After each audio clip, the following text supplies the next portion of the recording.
सत्संगत जी, प्यार से कहना दान निरंकार जी, जहाँ सभी सत्संग के लिए आए हैं और ये रूप सत्संग का और जो बात मैसेज मिला, चाहे जिसने भी दिया हो, वो यही कि एक भक्ति भरा जीवन हर कोई जी सकता है, क्योंकि ये जन्म मनुष्य के शरीर में हुआ है और ये शरीर में रहते रहते इस परमात्मा को देखा जा सकता है, इसके साथ एक हो जाया सकता है। ये एकत्व, एक परमात्मा और आत्मा का मिलन, ये किया जा सकता है। और कैसे ये श्वासों ने तो एक दिन खत्म हो जाना है, तो ये जीते जी समय है जब अपने जीवन में ही इस परमात्मा को जान ले, एक हर समय भक्त बनकर इसके एहसास में हर समय अपना जीवन बिताएं। और वही भक्तों का संदेश हर समय रहा हो, चाहे कोई भी युग हो, कि यही एक जीवन में आए हैं तो सबसे प्राथमिकता के ऊपर ये काम करना है। बाकी काम काज तो जीवन भर चलते ही रहते हैं, उससे भी अपने जिम्मेवारियों से भी मुंह नहीं फेरना। चाहे उम्र का जो भी पढ़ाव हो, स्टूडेंट हो तो स्टूडेंट लाइफ अच्छे से एक पढ़ाई भी करनी है, आगे काम काज या जिम्मेवारियां जैसे भी है वो करते ही जाना है, क्योंकि वो भी इस परमात्मा ने ही संसार समाज जिस तरह है बनाया है, तो इसमें रहकर भक्ति करनी है। एक अपने आप को अकेला करके एकांत में होकर सिर्फ स्पिरिचुअल होना, वो फिर एक समाज पे बोझ बनने की बात है। एक यूनिट, एक समाज की तरह रहकर भक्ति करना ही वाकई ही भक्ति है। तो कैसे एक यही मैसेज हर कोई अपने जीवन में, जहाँ अपने परिवार का पालन पोषण करते हुए भी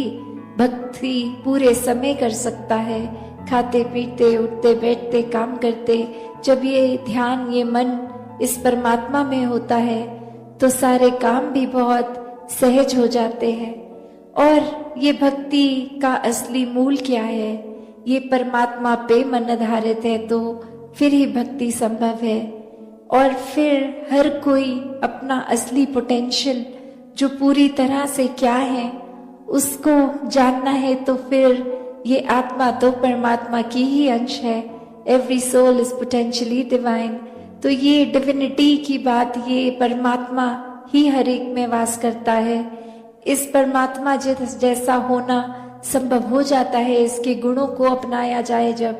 कि ये परमात्मा इतना विशाल है, ना शुरुआत है ना अंत है।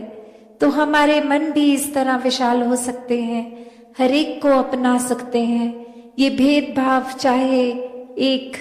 ऊंच नीच, चाहे वो जन्म के आधार पे या कोई स्टेट, कोई कंट्री या किसी तरह भी, ये जो बाइफिकेशंस की हैं कि इस वजह से हमने नफरत करने के कारण ढूंढ लिए कि वो कल्चर हमसे अलग है, ये धर्म हमसे अलग है। ऐसे न जाने कितने ही अलग अलग भाव मन में बना लिए हैं और नफरत करने का कारण ढूंढ लिया है कि जो हमारे जैसा है वो ठीक है, बाकी ठीक नहीं है। तो एक परमात्मा ही जब एक है, तो इसने रचना जहाँ पे भी पूरी सृष्टि की कण कण में अपने आप को हर जगह मौजूद रखा और हर एक में भी यही परमात्मा है। तो कोई भेदभाव, ऊंचा नीचा, नफरत के कोई कारण रह नहीं गए। ये बस मन की अवस्था, जिस तरह एक पेड़ होता है, तो अगर कोई पेड़ का हिस्सा, एक लीफ देखे, एक पत्ता देखे, तो वो अपने आप को यही कहती रहे कि पेड़ क्या होता है मुझे पता ही नहीं है। तो बात वही कि पेड़ का ही एक अंश ये पत्ता है, और जब उस पत्ते को पूरी तरह पेड़ बनना है तो वाकई ही एक जड़ों से प्यार करना है, एक पूरा उसी से जो सीड है, अगर किसी ट्री का, एक प्लांट का, तो वो ओरिजिनेशन पॉइंट है। तो वहीं से वो पत्ते भी आए, वो फ्रूट्स भी आए, वो डाल भी आई, वो लक्कड़ भी आई। तो कैसे एक फिर वो बात वही कि ये परमात्मा ही मूल है। इसके ऊपर चाहे फिर वो पत्ते जैसे दिखते हैं, ब्रांचेस वैसी नहीं दिखती, फ्रूट्स वैसे नहीं दिखते, पर सब है तो एक पेड़ ही। तो ऐसे ही हर किसी ने अपने जीवन में जब मूल ये परमात्मा को आधार बना लिया, तो वाकई ही ये बिल्कुल भी एक मन में सेल्फिश भाव खत्म हो जाता है पूरी तरह। सेल्फलेस लव, ये डिवाइन लव के साथ वर्ड जो हमेशा होता है कि ये एक भाव मन के, अगर परमात्मा से प्यार है तो कोई वजह नहीं, कोई चाहत नहीं, कोई एक मकसद नहीं या इच्छा नहीं। इस परमात्मा से प्यार है क्योंकि परमात्मा ही प्रेम है और ये प्रेम हम भी हैं। तो ये नाता जो एक होना, एकत्व का भाव, ये एक सेल्फलेस होकर प्यार होने की बात है। वरना तो एक संसार के रिश्तों में जब हम देखते हैं तो बहुत प्यार के नाम पे सेल्फिशनेस आ जाती है कि एक ये कोएग्जिस्टेंस के नाम पर कि आज मैंने आपके पसंद का खाना बनाया है, कल आप मेरी पसंद का बनाना, आज ये आपके लिए कर दिया, कल वो आप मेरे लिए करना। इस तरह से ट्रांजैक्शनल लव नहीं, एक देने वाला प्यार ये परमात्मा के प्रति। और परमात्मा जो हर समय हर एक पे एक बराबर प्यार कर रहा है। चाहे वो एक एग्जाम्पल देखें तो सन की रेज कोई भेदभाव नहीं करती, सब पे इक्वली शाइन करती हैं। तो वैसे ही एक परमात्मा का प्यार सबके लिए बराबर। बस बात वो है कि हम परमात्मा से कितना जुड़े हैं, हम कितना प्यार कर रहे हैं। फोकस हमारा उस पे होना चाहिए कि हर समय के भक्त हैं या दिखावे के लिए कुछ घंटों के लिए या किसी का दिल रखने के लिए सत्संग आते हैं या वाकई ही मन से जुड़े हैं। तो बात वही कि अक्सर दुनिया में एक ये संसार में आए हैं तो ब्रह्म ज्ञान लेकर इस परमात्मा को जानने के लिए आए हैं। ये मूल, ये परमात्मा तो अक्सर इंसान छोड़ देता है और बाकी डिस्ट्रैक्शंस में ही ध्यान लग जाता है। जैसे अभी भी हम इस ऑडिटोरियम में सत्संग सुन रहे हैं, पर साथ के ऑडिटोरियम की भी साउंड इंटरफेयर कर रही है। वो म्यूजिक की आवाज, वो कुछ बोलने की आवाज इस समय भी आ रही है। तो ये दिमाग बहुत इजीली डिस्ट्रैक्ट हो जाता है कि हम यहाँ आए हैं सत्संग के लिए, पर ध्यान हमारा साथ वाले ऑडिटोरियम के सॉन्ग्स में है। तो फिर बात वही कि ये परमात्मा, ये मूल, ये जीवन में प्राप्त करना था, पर ये दुनिया अभी माया में ही हम उलझ के रह गए। और ऐसा ही एक उदाहरण कि एक इंसान ने एक बस में एक वॉलेट मिलता है किसी को और वो जोर से अनाउंसमेंट करता है कि ये किसी का ऐसा कुछ खोया है वॉलेट जिसमें बहुत सारे पैसे हैं। तो हर कोई कहता है कि हाँ, हमारा वॉलेट खो गया। तो वो इस वजह से कहते हैं क्योंकि वो अनाउंसमेंट में कहा था कि वॉलेट में बहुत सारे पैसे हैं। तो आगे वो इंसान कहता है तो जिस वॉलेट में बहुत सारे पैसे थे वो खाली होकर मिला है, पैसे तो नहीं है, ये अब किसका है? तो कोई भी लेने को राजी नहीं है क्योंकि सबका लालच वो कि चाहे पैसे हमारे हैं नहीं, पर वॉलेट मिल जाएगा तो पैसे भी मिल जाएंगे। तो माल वही कि मूल रूप में तो वो वॉलेट ही था, पर वो लालच के साथ चीज जुड़ गई। ऐसे ही मूल रूप में परमात्मा तो है, पर हम अक्सर इस परमात्मा को तभी याद करना चाहते हैं जब हमारी कोई इच्छा की पूर्ति आती है या शरीर में दर्द है या अन्य कोई और इस तरह बात, तो ही ये ध्यान आता है परमात्मा का कि ये क्राइसिस सिचुएशन है। तो जबकि ये परमात्मा से प्यार तो हर समय का होना चाहिए। तो ऐसा ही भाव, ऐसा ही प्यार हर किसी के दिल में तभी बन सकता है जब पूरी तरह इस परमात्मा से, इस निराकार से जुड़े। और जब इस निराकार से जुड़ जाते हैं तो वो जुड़ाव हर समय का हो। एक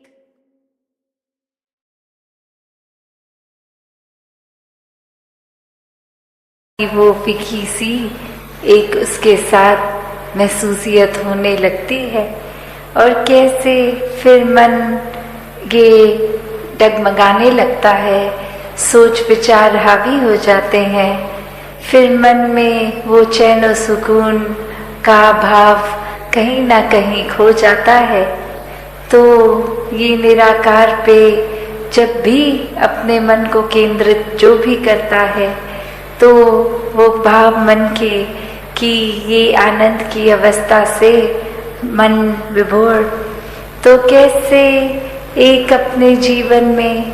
हमें हमेशा इस निराकार के ही एक सोच, इसी के ऊपर आधारित, मन के भाव इसी पे आधारित, और दिल से फिर ये जो प्यार पूरे संसार के लिए एक संत जनों की शिक्षाओं पे आधारित जीवन बनाकर जिया जाए।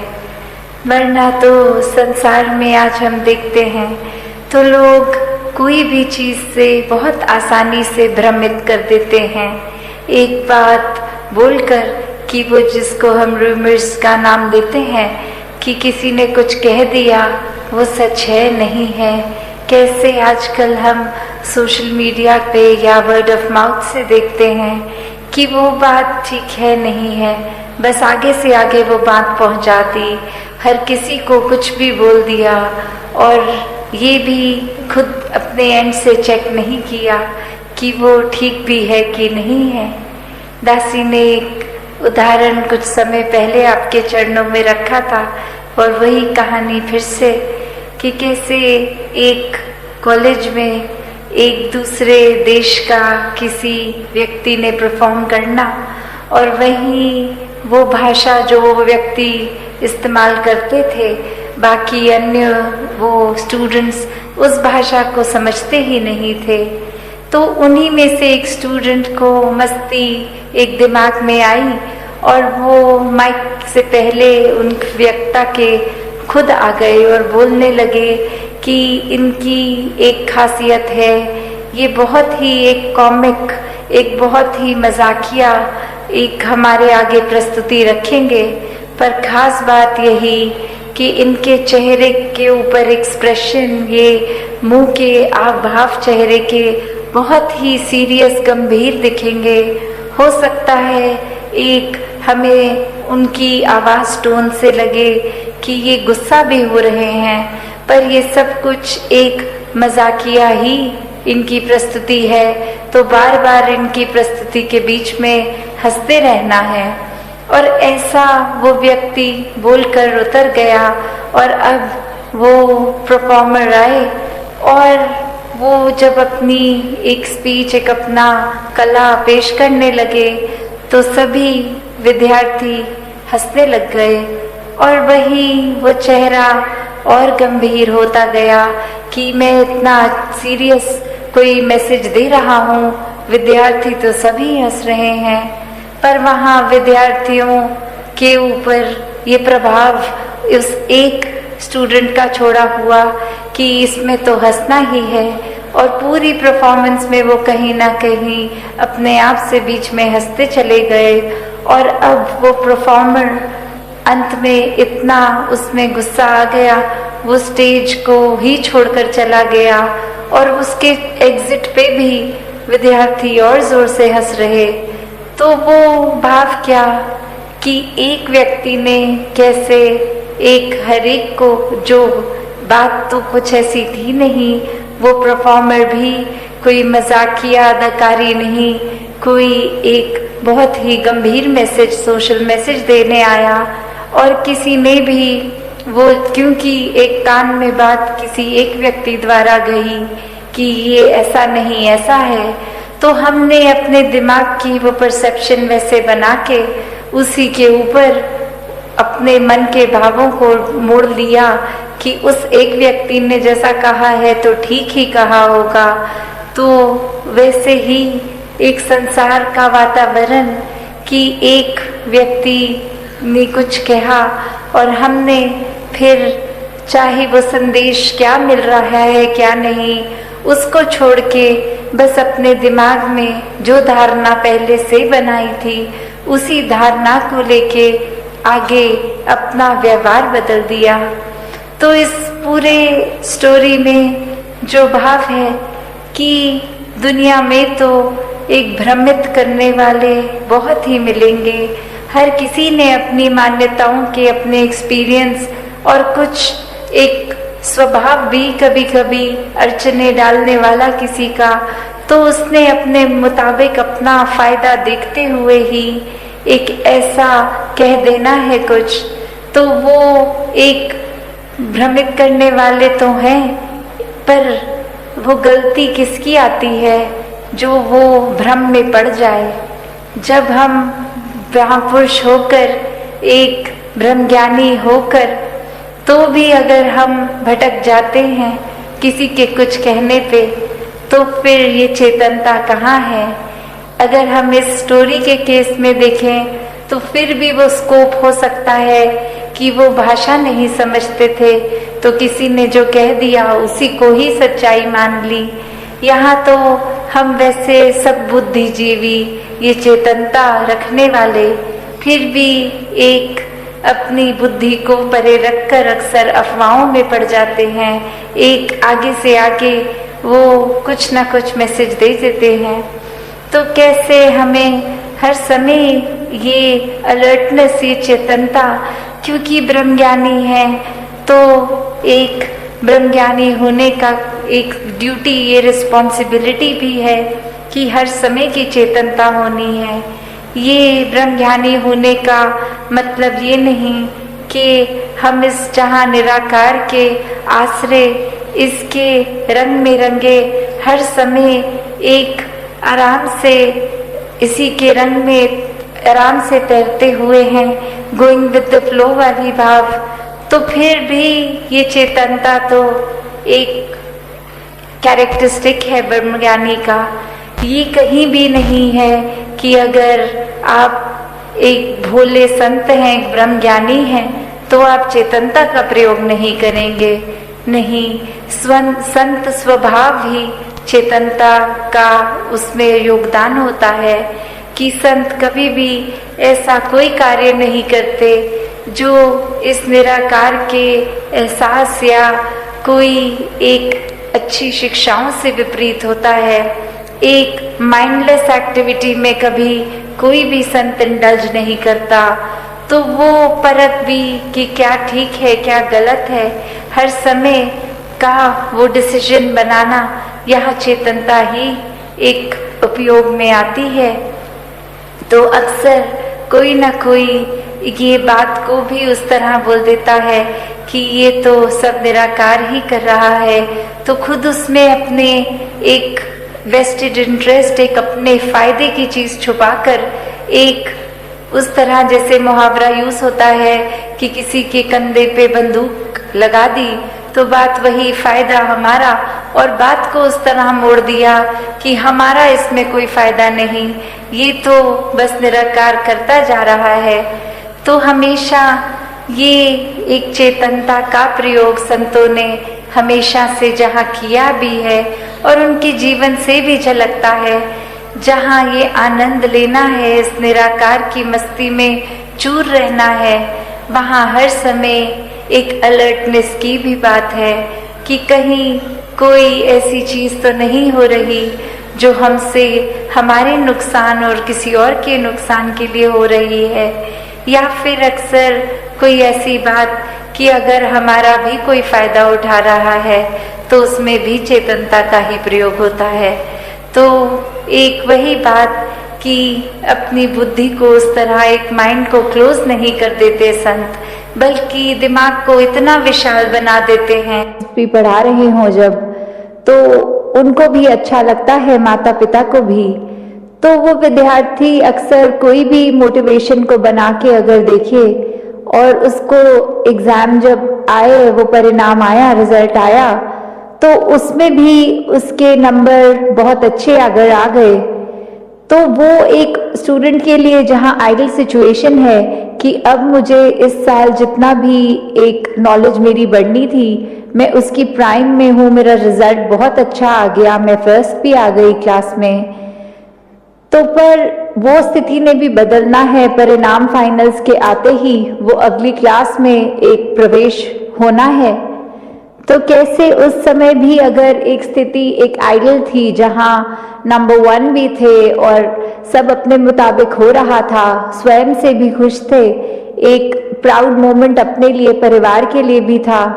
फिर भी कैसे जैसे ही अगली क्लास शुरू तो ये जर्नी फिर से शुरू, अब नए ज्ञान को याद करना,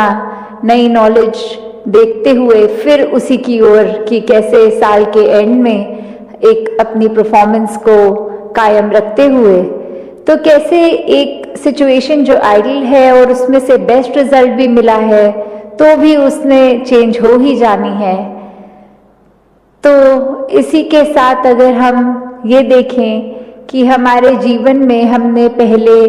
कोई भी सिचुएशन को देखता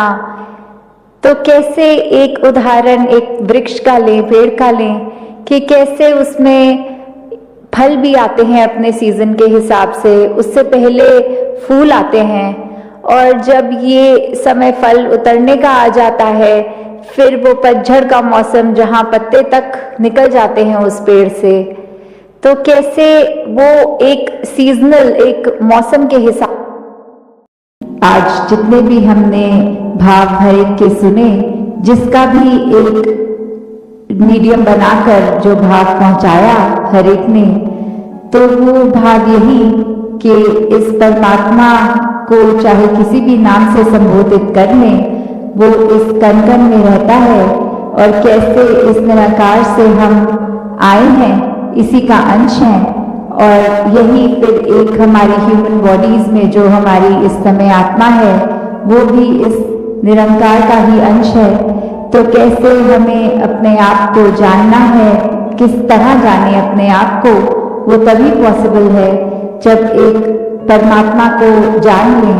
जब इसका एक ब्रह्म ज्ञान अपने से हम इसकी रूबरू कैसे हुए, वो इस ब्रह्म ज्ञान द्वारा होता है। तो कैसे एक जहाँ भाव स्थिरता का, कि हर एक ने ही यही समझाया आज भी कि अपने मन को कैसे हम स्थिर कर सकते हैं, वो इसी परमात्मा से जुड़कर, और इसी स्थिरता के साथ हम अगर चाहे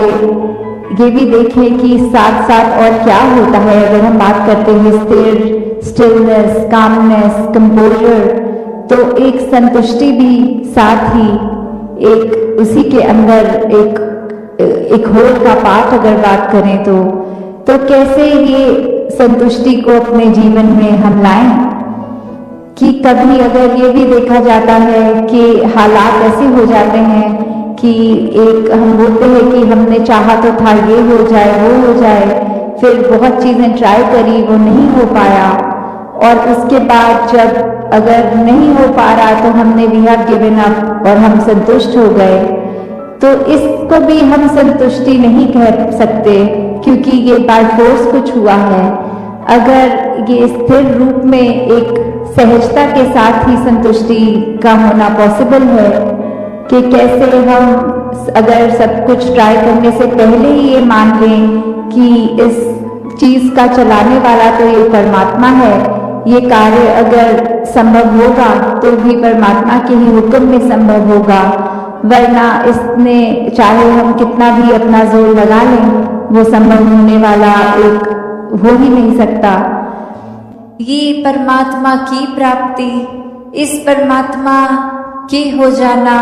इस परमात्मा में एकमिक हो जाना, इस परमात्मा के एहसास में रहना,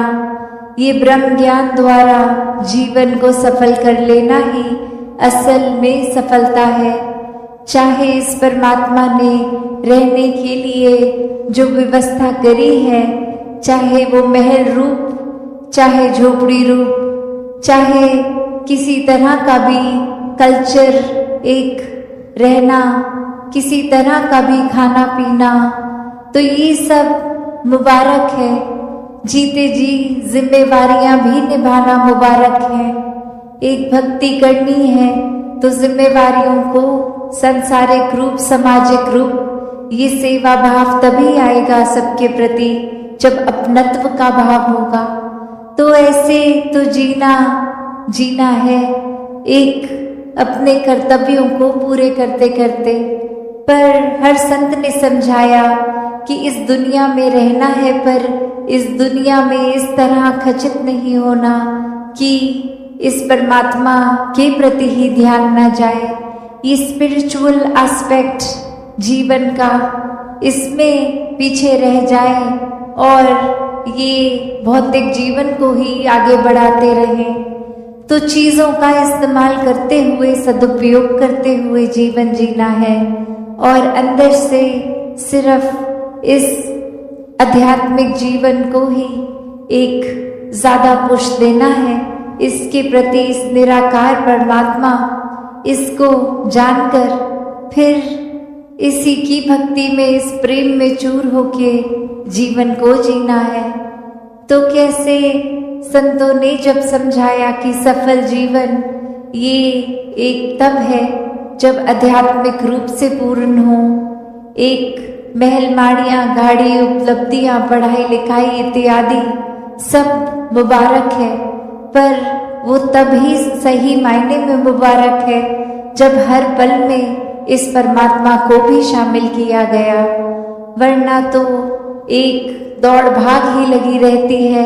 आज कुछ ये चाहिए, कल कुछ और चाहिए। आज ये जो मिल गया,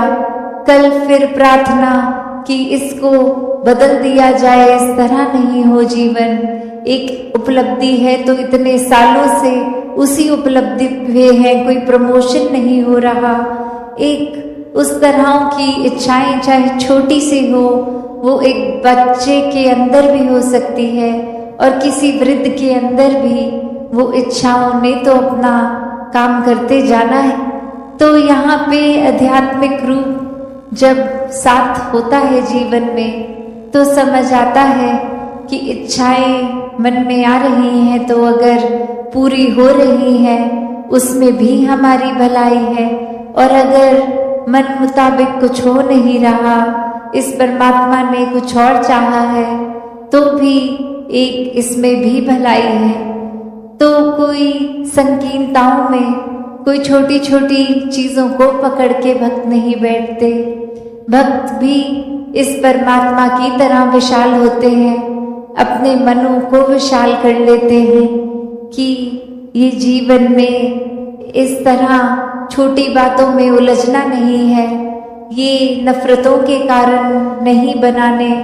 जीवन में सिर्फ एक बहते जाना है इस परमात्मा की रज़ा में, इस निराकार की रज़ा में। हर पल में शुक्राना भाव लेकर ये जीवन को जीते जाते हैं और हर समय यही सिखाया है भक्तों ने कि ये समाज में, घर परिवार में, गृहस्थ में रहकर ही भक्ति को करना है। एक अपने मन के जो भी बायसनेस बनाए हैं, कोई भी कार्य से हमने खुद को श्रेष्ठ, दूसरे को नीचा बना लिया है, तो ये एक हमारा ही भुलेखा है, क्योंकि सभी में परमात्मा विराजित है, एक बराबर है सभी। तो एक हमने स्वयं किसी को ऊंचा घोषित कर दिया, किसी को नीचा, क्योंकि वो कहीं और जन्म में है, कहीं और का खाना खाते हैं। तो ऐसा जीवन अगर हम ऐसी सोच रख रहे हैं तो नुकसान हमारा ही है, क्योंकि सभी श्रेष्ठ हैं, सभी में परमात्मा है और जिस घट में भी परमात्मा है वो नीचा हो ही नहीं सकता। परमात्मा तो कण कण में है, पूरे ब्रह्मांड में है, इस संसार के एक कण कण में है। तो फिर यही कण कण से शिक्षा की बात आती है कि कैसे हर एक से ये सीख लेना, और सत्संग में भी जब आते हैं तो वो इस भाव से ही आते हैं कि जो भी आज सुना उसमें से शिक्षा लेकर अपने जीवन को वो वचनों के अनुसार एक ढाला जाए, एक अपने स्वभाव में, चरित्र में ये अच्छे गुणों को अपनाया जाए। और अच्छे गुण तभी ठहरते हैं लॉन्ग टर्म, एक ज़्यादा देर, एक जिंदगी भर, जब वाकई ही वो गुणों को सिर्फ सीखा ना जाए, वो गुण बन लिया जाए। एक बार हम वो गुण खुद जीता जाता बन जाएंगे तो ही हर समय वो हमारे स्वभाव में रहेगा। वरना तो किसी समय है किसी समय नहीं है वो गुण। तो मानवीय गुणों को हर समय अपने अंदर रखना है तो एक एक गुण को पहले स्वयं बनना होगा, और वो बना तभी जा सकता है जब ये गुण जहाँ से एक स्रोत से शुरू हुए हैं, उपज हुई है इस परमात्मा से अपने मन का नाता जोड़कर फिर वो गुण बन भी जाएंगे और प्रदर्शित भी होगा जीवन में। इस परमात्मा से ये मन का नाता जोड़ना बहुत ही जरूरी है। और कैसे? फिर वो मन का नाता सिर्फ कुछ समय का नहीं, हर समय का। एक अस्थिर जो जीवन है, एक डगमग स्थितियां हैं, उसमें भी कैसे स्थिर रहना है। तो बात वही, जिसने भी इस परमात्मा को सही मायने में अपने जीवन में, अपने हर एक पल में डाला है, उन्होंने अपना जीवन बहुत ही सहज भी कर लिया है, स्थिर भी कर लिया है। अब कोई भी परिस्थिति मन को डराती नहीं है। एक परिस्थिति कोई खुशी देती है तो कोई दुख, तो ये याद रहता है कि दोनों ही परिस्थितियों में परमात्मा उसी तरह पूर्णता से पूरा पक्का विराजित है। और फिर मन दुख नहीं झेलता, एक ये मान लेता है कि कुछ देर के लिए अच्छी घड़ियां भी आई हैं, दुख की भी आएंगी। एक भागना नहीं है परिस्थितियों से। हर एक परिस्थिति में प्रभु परमात्मा का प्रसाद ही वो परिस्थिति है, उसको उस तरह ही जीना है। तो भक्तों ने एक भागने को जीवन के साथ लिंक नहीं किया, एक भाग लेने को किया है कि शामिल होना है हर मौके में, अपने जीवन को पूरी तरह से जीना है। और पूरी तरह से तभी जी पाएंगे जब ये परमात्मा भी उस पल में शामिल हो। दूसरों के जीवन के लिए भी वरदान बन पाएंगे जब उनके सुख दुख में एक मन में समर्पित भाव परमात्मा की ओर लिए ये सेवा भाव को रखेंगे, तो ही एक दूसरों के जीवन के लिए भी एक समर्पित जीवन जीकर उनके जीवन में भी अपना पॉजिटिव एक योगदान देते हुए उनके जीवन में भी खुशियां ला पाएंगे। तो ऐसा ही जीवन हर कोई जीता जाए। ये भक्ति हर कोई एक असल में जो भक्ति का भाव है, वो गुण है, उसको अपना कर करे। कोई छुपे हुए लालच से, कोई डर से नहीं, सिर्फ प्यार ही प्यार इस परमात्मा के प्रति और परमात्मा की बनाई इस सृष्टि, ये हर एक के लिए, इंसानों के लिए एक बिना जाति पाति के दायरे में फंसे सिर्फ और सिर्फ एक हर दिशा में प्यार पहुंचाते रहें। ये ना सोचे कौन अपना है, कौन बेगाना है, कौन हमारे कल्चर का है, कौन अलग तरह से रहते हैं।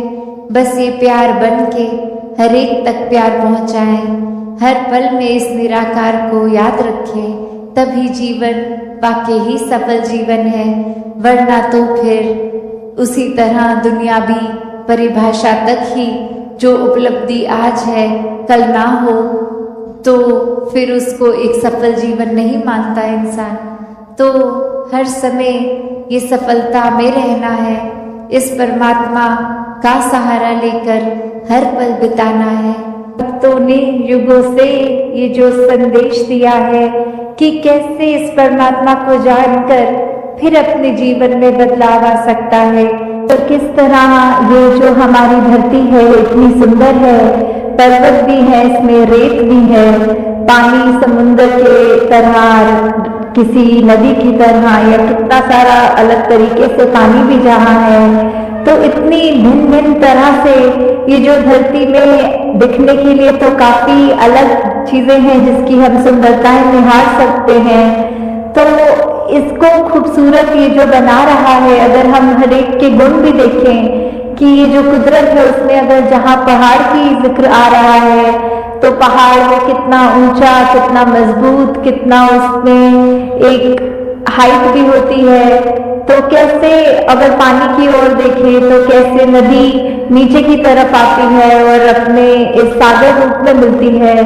कैसे जो रेत होते हैं ये हवा के साथ मिट्टी की जब बात आती है तो धरती में कितनी खूबसूरती है, हर एक चीज की अपने आप में कितने सारे गुण हैं, फिर भी ये आपस में जब रहते हैं आपस में टकराव नहीं करते। और कैसे हम इंसान इसी धरती पे जब आकर रह रहे हैं तो ये सब चीजें हमें दिख रही हैं पर हम इसको खराब करने की ओर लगे हुए हैं। ऐसे ही अगर हम अपने मन की तरफ भी झांके कि कैसे हम एक इसमें संसार में आए तो हैं, चाहे कोई कैसा है, किसी का हमसे फर्क है, चाहे कोई दिखने में हमसे अलग है, चाहे वो भोजन अलग तरह का खाते हैं, हम अलग तरह का खाते हैं, या कोई भी ऐसी बात जो हमको एक दूसरे से वो फर्क दिखाती है, तो हम अगर उस फर्क को फर्क की तरह ना देखें, हम उसको ये माने कि जैसे ये संसार में यूनिटी इन डाइवर्सिटी की बात है, ये जो भिन्न भिन्न प्रकार के जो फूल हैं उनकी अपनी अलग महक है, तो कैसे हर एक चीज जो दूसरे से चाहे कितनी भी अलग दिखती है उसकी रिस्पेक्ट इस तरह करनी, उसका सम्मान इस तरह करना कि ये बिल्कुल हम जैसा है, हमें तुच्छ भाव से नीचे दृष्टि से नहीं देखना, हमको उसकी जो भी खूबसूरती है, जो भी गुण है उस व्यक्ति में भी वो गुण सिर्फ ग्रहण करने हैं। तो कैसे ये वही उदाहरण कि चाहे पहाड़ है, चाहे नदी है, चाहे रेत है, तो ये सब चीजें जब आपस में एक दूसरे से अपनी तुलना नहीं करती या दूसरे को ये नहीं दिखाती कि हमारा काम तुमसे ज्यादा इम्पोर्टेंट है या हमारे अंदर ज्यादा महत्वता है तुमसे, तो हम इंसान क्यों ये गलती कर जाते हैं जहाँ स्वयं को श्रेष्ठ मान लेते हैं। अगर उदाहरण के तौर पे हम अपने हाथ की ओर भी देखें तो हर उंगली दूसरी उंगली से अलग हाइट की है। अगर हम कोई कार्य कर रहे हैं तो जैसे अगर हमें कोई कुल्हाड़ी या कुछ पकड़ना है तो पूरी मुट्ठी का काम उससे आता है, अगर हमें भोजन करना है तो हमारी 3 उंगलियों का ही काम आता है, अगर हमें फोन पे टच स्क्रीन पे मैसेज करना है तो वो सिर्फ अंगूठे से ही काम हो जाता है। तो हर चीज, हर उंगली, हर कार्य एक अलग महत्वता है हर उंगली की। तो किसी ने अपने हाथ में ये हमें कहा नहीं कि देखो हमारा काम तुमसे ज्यादा इम्पोर्टेंट है। तो कैसे हम फिर भी एक कलाई से निकलते हुए ये जो भिन्न भिन्न दिखने वाली उंगलियां हैं हमारे हाथ में, ये जब एकत्व की तरह इकट्ठे एक हाथ में रह सकती हैं, दूसरे को कोई नीचा नहीं दिखाती, फिर भी जो अपना काम है वो पूरी ईमानदारी से करते हैं, तो ऐसे हम ये मनुष्य का शरीर जो हमारा है, तो फिर भी हमारे अंदर वो मनुष्य वाले मानव वाले गुण क्यों नहीं बस पाते? क्यों हम फिर भी, क्योंकि दूसरा हमसे एक हमारे जैसा नहीं, उससे भेदभाव मन में नफरतें ला जाते हैं? क्यों हम एक सामने वाले व्यक्ति को ऐसे पूजनीय तरीके से नहीं देख पाते, उसकी मिनट मिनट में कोशिश करते हैं कि किसी तरह हम दुनिया के आगे उसकी बेइज्जती कर दें, किस तरह हम उसका इस तरह मजाक उड़ाएं कि अगला रोने को मजबूर हो जाए। तो ऐसे भाव हमारे मन में क्यों है? हम इस तरह उस व्यक्ति के अंदर, उसके दिल में ये परमात्मा जो बसा है उस पे हम चोट क्यों पहुंचाते हैं? तो हम अगर यही बात रखें कि किसी ने अपनी सबकी जो भी इम्पोर्टेंस है वो तो हर एक का कार्य, हर एक को यूनिक है, ये परमात्मा ने हर एक को बनाया है, हर एक की शक्ल अलग दूसरे से है। हालांकि ये जो फिंगरप्रिंट्स की भी बात आती है कि किसी का एक अंगूठे का निशान दूसरे से नहीं मिलता, परमात्मा ने तो हमें इतना खूबसूरत, इतना हमारे अंदर अलग अलग गुण बसाए हैं, तो फिर हम हर एक के उन गुणों को गुणों की तरह ही देखें, उससे नफरत करने के लिए, उससे कोई वैर विरोध की मन में भावना रखने के लिए उसको उस तरह देख के या नीचा नहीं देखें। पर जैसे ही जीवन में प्यार आता है वो फिर प्यार अनकंडीशनल लव बन जाता है। ये परमात्मा के प्रति भी प्रेमा भक्ति का रूप लेता है, और जिसको एक बार वाक्य ही इस परमात्मा से असली रूप में प्रेम है, तो हर एक से ही प्रेम है। फिर कोई भेदभाव नहीं, फिर कोई भी फर्क नहीं कि कैसे ये इंसान तो इस कैटेगरी में है या हमारे हिसाब से ये अलग अलग डिविजन्स। फिर वो दिमाग कोई भी वजह से कोई बायसनेस नहीं करता। फिर एक ही ये नज़रिया जाता है कि हर एक से बहुत कुछ है सीखने के लिए, कि there's so much to learn from everyone। तो बात वही कि अपने अंदर झांकने की, ये इंट्रोस्पेक्शन की बात है कि हर कुछ इस संसार में बहुत अच्छा चल रहा है, पर हमारा नज़रिया क्या है? क्या हम उस तरह के इंसान बन गए हैं कि एक परफेक्ट सिचुएशन में भी इम्परफेक्शन ढूंढते हैं, एक सही चीज़ जो चल रही है उसमें भी कमियां निकालने वाला नज़रिया बन गया है? या फिर हमारा नज़रिया वही बात जैसे बोलते हैं every cloud has a silver lining, कि चाहे कितना भी अंधेरा हो, सिचुएशन कितनी भी एक डल है, एक अंधकारमयी है, पर उसमें भी वो आशा की रोशनी की किरण दिखती है। तो बात वही कि ये नज़रिया हमारा कैसा है, और फिर हर बार जब भी ऐसे पल आते हैं तो नज़रिया क्या होता है? क्या हम हर बार एक पॉजिटिव्स देखने की बजाय नेगेटिव्स इसलिए देखते हैं और उसको एक एक्सक्यूज़ बोल देते हैं कि दिस इज़ माई नेचर, ये मेरा स्वभाव है, मैं पॉजिटिव नहीं देख पाता, मैं सिर्फ नेगेटिव देखता हूँ। तो बात वही कि स्वभाव, ये नेचर, ये रोज़मर्रा की आदतें कोई ऐसी नहीं हैं जो कभी बदली नहीं जा सकती। These are ever changing. इनको हम थोड़ा सा मेहनत करके, एक काम करके ये हैबिट्स को, एक थॉट प्रोसेस को, एक पॉइंट ऑफ व्यू को बदल सकते हैं। तो बात वही कि ये निराकार अगर खुद ही प्यार का एक स्टार्टिंग पॉइंट है जिसका कोई अंत ही नहीं, ये इतना प्यार, और वही इंसानों को ये प्यार अपनाने की बात ही नहीं, प्यार बनने की बात, जितना भी ये God is love and love is God वाली बात, ऐसा ही प्यार जब मन में बसा लें तो फिर तो बिल्कुल भी एक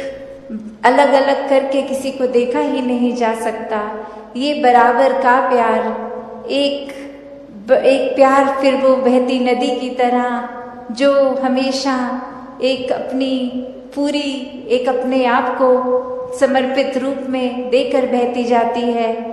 तो उसमें ये समझ लेना कि कितना प्यार हमारे हिस्से है और उस प्यार का हम क्या कर रहे हैं। क्या वो प्यार को फिर हम एक नफरत का कारण, जेलसी का कारण, या फिर एक अपने छोटे होने का कारण मान रहे हैं कि दूसरे को ज़्यादा मिला तो हमारे हिस्से कम आया,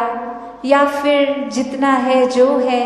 वो दूसरे को क्या मिल रहा है क्या नहीं, उससे एक बेपरवाह होके जितना हमारे हिस्से प्यार है उसको पूरी तरह जिएं, उसको खुद भी महसूस करें और आगे भी बांटते जाएं। कि कैसे एक संत जो ब्रह्म ज्ञान प्राप्त करके अपने जीवन में गुण